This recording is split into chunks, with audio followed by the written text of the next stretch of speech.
കുടുംബശ്രീ ശാരദ സീരിയലിൻ്റെ ലേറ്റസ്റ്റ് എപ്പിസോഡിൻ്റെ റിവ്യൂയിലേക്ക് എല്ലാവർക്കും സ്വാഗതം. രാഘവൻ അങ്ങനെ ഭാമിയോട് പറയണേ, ഉമ്മറപ്പടി വരെ വന്ന് നിൽക്കുമല്ലേ, അകത്തേക്ക് വിളിച്ച് ക്ഷണിക്കേണ്ടത് നമ്മുടെ ആദ്യത്തെ മര്യാദയല്ലേ, ഒന്നുമില്ലെങ്കിലും അവളുടെ കുഞ്ഞിൻ്റെ ബർത്ത്ഡേ കൂടി ഇവിടെ ഇന്ന് ആഘോഷിക്കുന്നില്ലേ. അന്നേരം ഭാമ പറയണേ, അവളുടെ കുഞ്ഞിൻ്റെ ബർത്ത്ഡേ എന്നെക്കൊണ്ടൊന്നും പറയിപ്പിക്കല്ലേ. അന്നേരം രോഹിത് പറയണേ, സത്യമേ ഇന്ന് നമ്മൾ ദേഷ്യം പിണക്കമൊക്കെ മാറ്റി വെച്ചിരിക്കുന്ന ദിവസമല്ലേ, അതിന് എന്നും പറഞ്ഞ് മുറിച്ചു മാറ്റിയ ബന്ധങ്ങളൊക്കെ വീണ്ടും കൂട്ടിച്ചേർക്കണോ, അതിനെ ഈ സത്യഭാമയെ കൊണ്ട് പറ്റില്ല. അന്നേരം ശ്യാമ പറയണേ, സത്യം എന്തുകൊണ്ടാണ് അങ്ങനെ പറഞ്ഞത്, വിഷ്ണുവേട്ടൻ മറ്റൊരു വിവാഹം കഴിച്ചതുകൊണ്ടാണോ. കുഞ്ഞേച്ചിയെ ഞാൻ ഇങ്ങോട്ടേക്ക് വിളിക്കണമെന്ന് പറയുന്നത് വിഷ്ണുവേട്ടൻ്റെ ഭാര്യയുടെ സ്ഥാനം കൊടുത്തല്ല, എൻ്റെ സ്വന്തം കുഞ്ഞേച്ചിയേട്ടാ, എൻ്റെ സ്വന്തം കൂടെപ്പിറപ്പാ പുറത്ത് നിൽക്കുന്നത്. ഡിവോഴ്സിലൂടെ കുഞ്ഞേച്ചിക്ക് വിഷ്ണുവേട്ടനായിട്ടുള്ള ബന്ധമെല്ലാം ഇല്ലാണ്ടാകും, എന്നാൽ കൂടെപ്പിറപ്പ് എന്നുള്ള രീതിയിൽ എനിക്കുള്ള ബന്ധം ഒരിക്കലും ഇല്ലാണ്ടാവില്ല. ഈ 6 വർഷക്കാലം ഞാൻ എൻ്റെ അമ്മയിൽ നിന്നും കുഞ്ഞേച്ചിയിൽ നിന്നും എൻ്റെ വീട്ടുകാരിൽ നിന്നൊക്കെ അകന്നു നിന്നു. അതെന്തുകൊണ്ടാണ്, എനിക്കിഷ്ടമുള്ളതുകൊണ്ടാണെന്നാണ് വിചാരിച്ചിരിക്കുന്നത്. സത്യാമ്മക്കും രോഹിത്തിനും വേണ്ടി നിങ്ങളോടുള്ള സ്നേഹവും കൂറും കൊണ്ട് കളക്ടറായിട്ട് കുഞ്ഞേച്ചിയോട് തിരിച്ചെത്തിയിട്ട് പോലും ഞാൻ അധികം അടുപ്പം കാണിച്ച് കുഞ്ഞേച്ചിയുടെ അരികിലേക്ക് ചെന്നിട്ടില്ല. അത് സത്യാമ്മക്ക് ഇഷ്ടമല്ലല്ലോ എന്ന് വിചാരിച്ചുകൊണ്ട് മാത്രമാണ്. ഇന്നിപ്പോൾ എൻ്റെ മോളുടെ പിറന്നാളിന് എൻ്റെ കുഞ്ഞേച്ചി അവൾ അനുഗ്രഹിക്കണമെന്ന് എനിക്ക് ആഗ്രഹമുണ്ട്. അതുകൊണ്ട് സത്യാമ്മ എന്നെ എതിർത്താലും ശരി, ഞാൻ എൻ്റെ കുഞ്ഞേച്ചിയെ വിളിക്കാൻ പോകുക. എത്രയൊക്കെ മുറിച്ചു മാറ്റാൻ ശ്രമിച്ചാലും രക്തബന്ധം ഒരിക്കലും മുറിച്ചു മാറ്റാൻ പറ്റില്ല. വിഷ്ണുവേട്ടനും പ്രീതിയുമായിട്ടുള്ള ബന്ധം ഒരിക്കലും സത്യമൊക്കെ മുറിച്ചു മാറ്റാൻ പറ്റില്ല. അതുപോലെ തന്നെ അതിനേക്കാളും കൂടുതൽ ദൃഢവും കട്ടിയുള്ളതുവാ ശാരദാമ്മയുടെ മക്കൾ തമ്മിലുള്ള ബന്ധം. അതുകൊണ്ട് തന്നെ സത്യം എന്നെ വീട്ടിൽ നിന്ന് അടിച്ച് പുറത്തിയാക്കിയാലും ശരി, ഞാനെൻ്റെ കുഞ്ഞേച്ചിയെ ചെന്ന് വിളിക്കാൻ പോകുക. ഈ സമയം രാഘവൻ പറയണേ, മോളെ നീ ചെന്ന് ധൈര്യമായിട്ട് ശാലിനിയെ വിളിച്ചിങ്ങോട്ട് വാ. അങ്ങനെ ശാലിനിയെ വിളിക്കാനായിട്ട് പുറത്തേക്ക് പോകുകയാണ്. ഈ സമയം കാർത്തിക ബാൽക്കണീൻ്റെ അങ്ങോട്ടേക്ക് പോകുകയാണോ. പിന്നാലെ തന്നെ മധുശ്രീ ചെല്ലുന്നുണ്ട്. കാർത്തികെ, നീ ഒന്നുകൂടി ആലോചിക്കും, ഇപ്പോഴും നിൻ്റെ തീരുമാനത്തിന് മാറ്റമൊന്നുമില്ലേ. അങ്ങനെ പറഞ്ഞ് മധുശ്രീ പുറത്തേക്ക് നോക്കുമ്പോഴായിരിക്കും പുറത്ത് നിൽക്കുന്ന ശാലിനിയെ കാണുന്നത്. ശാലിനിയോ, ഇവളെന്താ ഇവിടെ. അന്നേരമായിരിക്കും കാർത്തികയും ശാലിനി വന്നത് അറിയുന്നത് കേട്ടോ. ഈ സമയം അവരവിടെ നിന്ന് നോക്കിക്കൊണ്ട് നിൽക്കുമ്പോൾ ശ്യാമയും പുറത്തേക്ക് വരുന്നത് അവർ കാണുവാണ്. ശ്യാമ അങ്ങനെ ശാലിനിയുടെ അരികിലെത്തുക. കുഞ്ഞേച്ചി വാ, അകത്തേക്ക് വാ. അവിടെ അകത്ത് കുഞ്ഞേച്ചി എല്ലാവരും കാത്തു നിൽക്കുക. അന്നേരം ശാലിനി പറയണേ, അത് വേണ്ട ശ്യാമേ, ഞാൻ വന്നാൽ ശരിയാവില്ല. ആര് പറഞ്ഞു, കുഞ്ഞേച്ചിക്ക് വേണ്ടി അവിടെ എല്ലാവരും കാത്തിരിക്കുന്നത്, ഇങ്ങ് വന്നേ, ഞാൻ വിളിച്ചാൽ വരില്ലേ, വരാനല്ലേ പറഞ്ഞത് എന്ന് പറഞ്ഞ് ശാലിനിയുടെ കൈ പിടിച്ച് ബലമായിട്ട് അകത്തേക്ക് കൂട്ടിക്കൊണ്ട് പോകുവാണ് കേട്ടോ ശ്യാമ. ഈ സമയം ഇത് കാണുന്ന മധുശ്രീ പറയണേ, എന്താണെങ്കിലും ശാലിനി ഇവിടെ വന്ന് നന്നായി, അവൾക്ക് തന്നെയാണ് നീ വിഷം പുരട്ടിയ ടാബ്ലറ്റ് കുടിക്കേണ്ടത്. അന്നേരം കാർത്തിക് പറയണേ, മധുശ്രീ നീ എന്തൊക്കെ പറഞ്ഞാലും ശരി, ഞാനിത് ചെയ്യില്ല. പിന്നീട് കാണിക്കുന്നത് ശാലിനിയും കൂട്ടി അകത്തേക്ക് വരുന്ന ശ്യാമേനെ ഉണ്ടോ. ശാലിനി അങ്ങനെ അകത്ത് കയറാതെ മടിച്ച് നിൽക്കുക. അത് കാണുമ്പോൾ രാഘവൻ പറഞ്ഞേ, ഇങ്ങോട്ട് കയറുവാടി. അങ്ങനെ ശാലിനി ശ്യാമയും കൂടി അകത്തേക്ക് കയറി വരുക. ഈ സമയം അത് കാണുമ്പോൾ രാഘവൻ പറയണേ, ഇപ്പോഴാണ് ഇതൊരു സമ്പൂർണ്ണ കുടുംബം ഇത്.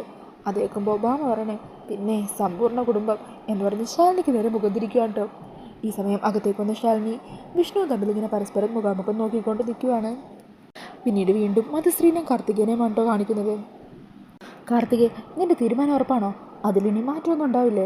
അന്നേരം കാർത്തിക് പറയണേ, ഇല്ലെന്നല്ലേ ഞാൻ പറഞ്ഞത്. അങ്ങനെ പറഞ്ഞ് കാർത്തിക് വീണ്ടും ബാൽക്കണിയിലേക്ക് തന്നെ പോകുവാണ്ടോ. പിന്നീട് കാണിക്കുന്നത് ശാലിനി പൊന്നിനോട് ചോദിക്കുന്നതാ, അല്ല പൊന്നി, കുട്ടികളെവിടെ. കുഞ്ഞ് എന്ന ഡ്രസ്സ് ഇട്ട് വെക്കാൻ മുകളിൽ പോയിരിക്കുക ആണോ, എന്നാൽ നമുക്ക് അങ്ങോട്ട് പോയാലോ.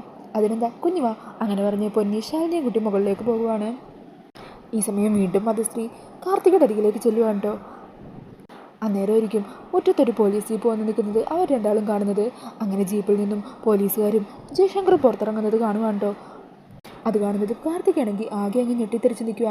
ഈ സമയം മധുശ്രീ ചോദിക്കണേ, അല്ല ഇതല്ലേ നിന്നെ കല്യാണം കഴിക്കാനിരുന്നവൻ. അതെ, ജയശങ്കർ. അന്നേരം മധുശ്രീ പറയണേ, അത് തന്നെ ജയശങ്കർ. മധുശ്രീ, സത്യം പറ, നീയല്ലേ അവരെയും കുട്ടിയുടെ എത്തിയത്. എടി, നിന്നെപ്പോലെ ഞാൻ വിശ്വാസവഞ്ചന കാണിക്കാറില്ല. നീയല്ലേ എന്നെ ഇപ്പം ചതിക്കാൻ നോക്കിയത്. അതിന് നിനക്ക് സ്പോട്ടിൽ തന്നെ ദൈവം പണി തന്നതാ. മധുശ്രീ, ഇനി ഞാൻ എന്ത് ചെയ്യും. അവൻ ഞാനിവിടേണ്ടത് മനസ്സിലാക്കിയിട്ട് തന്നെയാണ് വന്നിരിക്കുന്നത്. അതുകൊണ്ടല്ലേ പോലീസിനെയും കൂട്ടി വന്നിരിക്കുന്നത്. എന്നെ എങ്ങനെയെങ്കിലും ഒന്ന് രക്ഷിക്കും മധുശ്രീ. അന്നേരം മധുശ്രീ പറഞ്ഞേ, ഞാനിതിനെ രക്ഷിക്കുന്നത്, നീ വലിയ മിടിക്കുകയല്ലേ, നീ തന്നെ എന്തെങ്കിലും വഴി കണ്ടുപിടിക്കുക. ഈ സമയം ജയശങ്കർ ചോദിക്കണേ, അല്ല ഇതാണോ സത്യാമ്മയുടെ വീട്. ഇത് തന്നെയാ.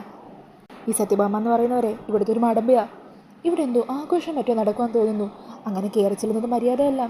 അന്നേരം ഒരു കോൺസ്റ്റബിൾ പറയണേ, ഇന്ന് സത്യമയുടെ കൊച്ചുമോളുടെ പിറന്നാളാണ്.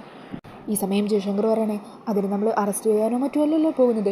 കാർത്തിക് ഇവിടെ ഉണ്ടോ എന്നറിയണം. ബാക്കി കാര്യങ്ങൾ ഞാൻ നോക്കിക്കോളാം സാറേ. എന്താണെങ്കിലും ശരി, താൻ വാ. ഇതേ സമയം കാർത്തിക മധുശ്രീയുടെ കാല് പിടിക്കണേ.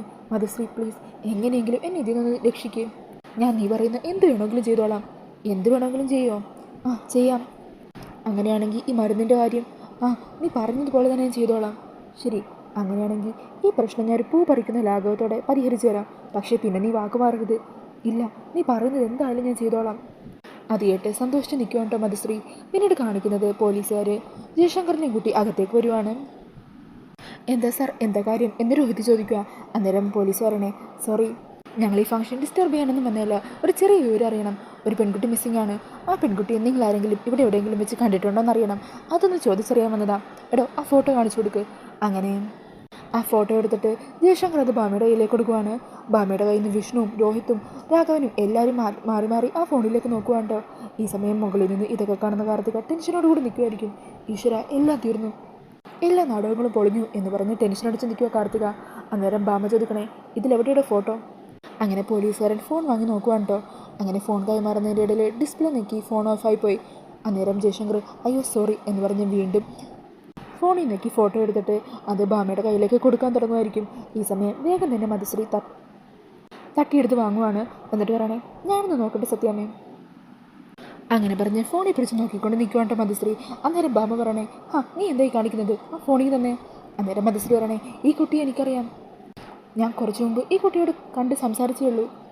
ആണോ, എവിടെ വെച്ചാ എന്ന് പോലീസുകാർ ചോദിക്കുക. ഈ സമയം ഇത് കേൾക്കുന്ന കാർത്തിക പറയണേ, മധുശ്രീ, നീ എന്നെ രക്ഷിക്കാമെന്ന് പറഞ്ഞിട്ട് ഒറ്റ കൊടുക്കുവാണല്ലേ. ഞാൻ നിന്നെ ചതിച്ചതിന് പകരം പകരത്തിന് പകരം ചെയ്യുവാണല്ലേ നീ എന്ന് പറഞ്ഞ് ടെൻഷനോടിരിക്കുവാണ്ട് കാർത്തിക. അന്നേരം മധുശ്രീ പറയണേ, ആന്നേ, ഞാൻ കുറച്ച് മുമ്പ് കണ്ടേ ഉള്ളൂ. മെട്രോ മാളിൻ്റെ അവിടെയുള്ള ബസ് സ്റ്റോപ്പിൽ വെച്ച് അവിടെ വെച്ച് ഈ കുട്ടീൻ്റെ വണ്ടിക്ക് കൈ കാണിച്ചു. ഞാൻ ലിഫ്റ്റ് കൊടുക്കുകയും ചെയ്തു. ഒറ്റയ്ക്കൊരു പെൺകുട്ടി നിൽക്കുകയല്ലേ. ആ കുട്ടി കുറേ നേരം ഇന്ന് ബസ് സ്റ്റോപ്പിൽ കാത്തു നിൽക്കുന്നു. കുട്ടിക്ക് ചാരുമൂടിലേക്കോ അങ്ങോട്ടേക്ക് എങ്ങോട്ടോ പോകണമെന്ന് പറഞ്ഞു. സംസാരിച്ചപ്പോൾ സ്ഥലപരിചയമൊന്നും ഇല്ലാത്ത കുട്ടിയാന്ന് തോന്നി. അങ്ങനെ ഞാൻ അടുത്തുള്ള ബസ് സ്റ്റോപ്പിൽ ഇറക്കി വിട്ടു. അവിടെ നിന്ന് പെട്ടെന്ന് ബസ് കിട്ടും. അല്ല, വേറൊന്നും പറഞ്ഞില്ലേ? വേറൊന്നും പറഞ്ഞില്ല സാർ. ഈ സമയം ജയശങ്കർ ചോദിക്കണേ, അല്ല മാഡത്തിന് ഞാൻ മുമ്പൊരിക്കൽ മാഡത്തിൻ്റെ വണ്ടിക്ക് മുമ്പിൽ ഞാൻ വന്ന് ചാടിയില്ലേ? മാഡത്തിന് അത് ഓർമ്മയില്ലേ? ആണോ, എനിക്ക് ഓർമ്മയില്ലല്ലോ. ഉണ്ട് മാഡം. അപ്പോൾ ഞാൻ മാഡത്തിന് ഈ കുട്ടിയെ കാണിച്ചു തന്നതാണ്. ഈ ഒരു ഫോട്ടോ കാണിച്ചിട്ടുണ്ടായിരുന്നു, എൻ്റെ നമ്പർ തന്നിട്ടുണ്ടായിരുന്നു. ഈ കുട്ടിയെ എവിടെ വെച്ചെങ്കിലും കാണുമെങ്കിൽ മാഡം എന്നെ വിളിക്കാമെന്ന് പറഞ്ഞു. പിന്നെന്താ വിളിക്കാഞ്ഞത്? അന്നേരം മധുശ്രീ പറയണേ, എടോ, അതിന് തന്നെ ഞാൻ ഓർമ്മയില്ല. അപ്പോൾ താൻ ഫോട്ടോയിൽ കാണിച്ച കുട്ടി. അപ്പോൾ ഇപ്പോൾ ഈ കുട്ടി ഓർമ്മ വന്നതോ? അത് പിന്നെ ഇപ്പോൾ കുറച്ചൊന്നും സംസാരിച്ചതല്ലേ ഉള്ളൂ. അതാരണം ഓർമ്മയുണ്ടായി. അന്നേരം SI മധുശ്രീയോട് ചോദിക്കണേ, അല്ല മാഡത്തിന് എന്നെ ഓർമ്മയുണ്ടോ? ഈ സമയം മധുശ്രീ പണ്ടത്തെ കാര്യങ്ങളൊക്കെ ഓർക്കുവാണ്. മുമ്പ് പല കേസിൻ്റെ പേരിലും ഈ പോലീസുകാരൻ മധുശ്രീ അറസ്റ്റൊക്കെ ചെയ്തിട്ടുണ്ട്. അങ്ങനെ ആ സംഭവങ്ങളൊക്കെ ഓർത്ത് ടെൻഷനോട് കൂടി നിൽക്കുക മധുശ്രീ. എന്നിട്ട് പറയണേ, ഓർമ്മയുണ്ട്. അല്ല, മാഡത്തിന് മുമ്പ് ഓരോ പ്രാവശ്യം കണ്ടപ്പോഴും ഓരോ പ്രശ്നങ്ങളൊക്കെ മാഡം ഉണ്ടാക്കിയിട്ടുണ്ട്. ഇവിടെ ഇപ്പോൾ ഒരു പരിപാടി നടക്കുകയാണല്ലോ. മാത്രമല്ല മാഡത്തിൻ്റെ കൂട്ടുകാരി സുസ്മിത ഇപ്പോൾ അകത്തും. അതുകൊണ്ട് കൂട്ടുകാരിക്ക് കമ്പനി കൊടുക്കാൻ എന്തെങ്കിലും പ്രശ്നം ഇവിടെ ഒപ്പിക്കുന്നുണ്ടോ? അന്നേരം മധുശ്രീ പറയണേ, ഇല്ല സാർ, ഞാനിപ്പോൾ നന്നായി. അന്നേരം ഭാമ പറയണേ, അതെ, നീ ആ ഫോട്ടോ ഒന്ന് എന്നെയും കൂടി കാണിച്ചേ, ഞാനും കൂടി ഒന്ന് കാണട്ടെ.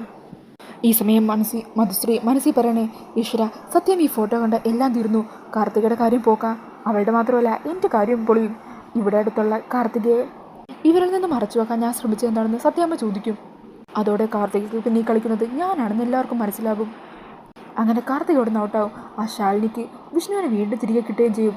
അവളുടെ ജീവിതം തകർക്കാമെന്നുള്ള എൻ്റെ പ്ലാനും തകർന്നടിയും. എന്ത് ചെയ്യൂ ഇപ്പോൾ? ആ കാർത്തികയെ സഹായിക്കാൻ പോയിട്ട് ഞാനിപ്പോൾ പെട്ട അവസ്ഥയായല്ലോ.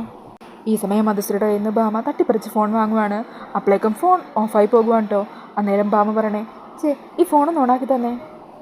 അന്നേരം ജയശങ്കർ ആ ഫോൺ വാങ്ങിച്ചിട്ട് പറയണേ, സോറി മാഡം, എനിക്ക് അത്യാവശ്യമായിട്ട് ഇപ്പം തന്നെ ചൂരുമേടിലേക്ക് പോകണം. അങ്ങനെ പറഞ്ഞ് ജയശങ്കർ ആ പോലീസുകാരും അവിടെ നിന്ന് പോകുവാണ് കേട്ടോ. അങ്ങനെ അത് കാണുമ്പോൾ കാർത്തിക് ആശ്വാസമാവുകയാണ്. കാർത്തിക അങ്ങനെ ബാൽക്കണിയിൽ നിന്ന് അവർ പോകുന്നത് നോക്കി നിൽക്കുവാണ്. ഈ സമയം മധുശ്രീ കാർത്തിക കരികിലേക്ക് വരുവാണ്. അപ്പോൾ ആ ഒരു സീൻ കാണിച്ചാണ് ഇന്നത്തെ എപ്പിസോഡ് വരുന്നത്. ഈ ഒരു റിവ്യൂ ഇഷ്ടമായാൽ മറക്കാതെ വീഡിയോ ഒന്ന് ലൈക്ക് ചെയ്യണേ. ഇതുപോലുള്ള കൂടുതൽ റിവ്യൂസിനായിട്ട് ഈ ചാനലൊന്ന് സബ്സ്ക്രൈബ് ചെയ്ത് സപ്പോർട്ട് ചെയ്യണേ. Thank you.